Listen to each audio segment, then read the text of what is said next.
Anti encroachment drive को लेकर एक बहुत बड़ी अपडेट सामने निकल कर आ रही है। फिलहाल एंटी एनक्रोचमेंट ड्राइव जो जम्मू कश्मीर में कंटिन्यूसली जो है वो चल रही थी, तो एंटी एनक्रोचमेंट ड्राइव को जो है वो जम्मू कश्मीर में फ़िलहाल के लिए जो है वो होल्ड पे रखा गया है। इसे यहाँ पर होल्ड पे क्यों रखा गया है, आगे भी यहाँ पर एंटी एनक्रोचमेंट ड्राइव स्टार्ट होगी या नहीं होगी,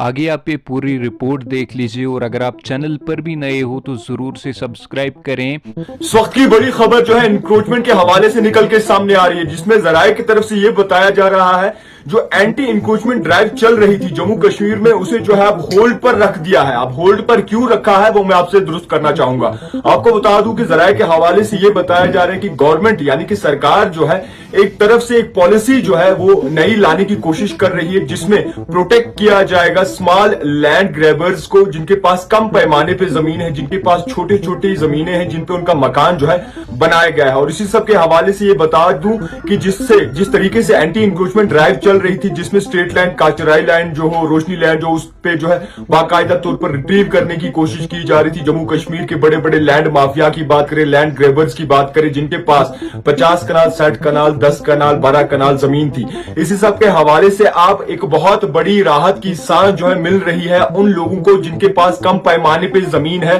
जिनके पास जो है कुछ ही जमीन है जिसपे उनकी रिहाइशगाह बनी हुई है। इसी हवाले से अब ये बताया जा रहा है कि जो एंटी इंक्रोचमेंट ड्राइव चल रही थी अभी तक जम्मू कश्मीर में, उसे जो है होल्ड पर रख दिया है। अब एक जो है पॉलिसी इनाकाद की जाएगी, जिस तरीके से पहले भी बातें हो रही थी, और इसी तरीके से जो एक पॉलिसी बनाई जाएगी जिसमें प्रोटेक्ट किया जाएगा उन लोगों को जिनके पास कम तर जमीनें हैं, जिन पे उनका मकान जो है बना हुआ है। अब आपको मैं बता दूं कि ये भी पता है जो पॉलिसी जो फ्रेम की जा रही है या फिर फ्रेम होने वाली है, उसी पॉलिसी के तहत जिनके पास कम जमीन है उन्हें जमीनें हुकूक दिए जाएंगे, उनके मालिकाना हुकूक दिए जाएंगे, और इसी के साथ शायद उन्हें जो है किराया लिया जाएगा या फिर एक हिसाब से जो है उनके लिए एक पॉलिसी यानी कि राहत की सांस जो है वो दी जाएगी उन्हें। अब आपको मैं बता दूं कि ऑफिशियल्स की जानिब से जो है साफ तौर पर इस स्टेटमेंट और ये बताया जा रहा है कि अथॉरिटीज की जानिब से फिलहाल वक्ती तौर जो है अभी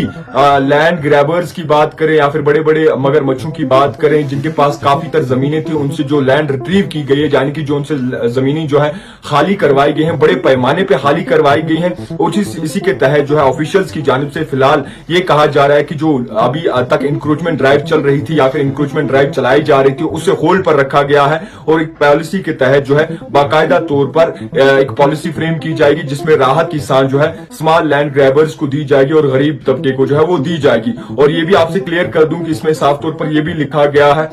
कि जो एलजी मनोज सिन्हा की जानिब से बार बार इस बात से क्लेरिफिकेशन दी जा रही थी, चाहे वो ड्यूकॉम हो, डीसी हो या फिर मुख्तलिफ ऐसे तहसीलदार हो इलाके के, उनकी जानिब से भी साफ तौर पर इस बात से आगाही दी गई थी कि छोटे गरीबों को जो यानी कि छोटे लोग जो है जिनके पास कम पैमाने पे जमीन है, जो जिनके पास रिहाइशगाह बनी हुई है, उन्हें छेड़ा नहीं जाएगा। अब इसी हवाले से अब ये बताया जा रहा है कि जो लैंड रिट्रीव की गई है बड़े पैमाने पर की गई है, अब फिलहाल वक्ती तौर होल्ड पे रखा जाएगा इस इंक्रोचमेंट ड्राइव को, और एक पॉलिसी के तहत जो है सामने लाया जाएगा, एक पॉलिसी फ्रेम की जाएगी। और ये बहुत बड़ी राहत की सांस है गरीबों के लिए, उन लोगों के लिए जिनके पास महज वही जमीनी थी जिन पे उनका मकान जो है बना था। तो आपको बता दूं कि इस वक्त बड़ी खबर जो है जराये की तरफ से निकल के सामने आई है और राहत की सांस दी गई है गरीब तबके को। देखते रहिए the type writer Javed Khan के साथ।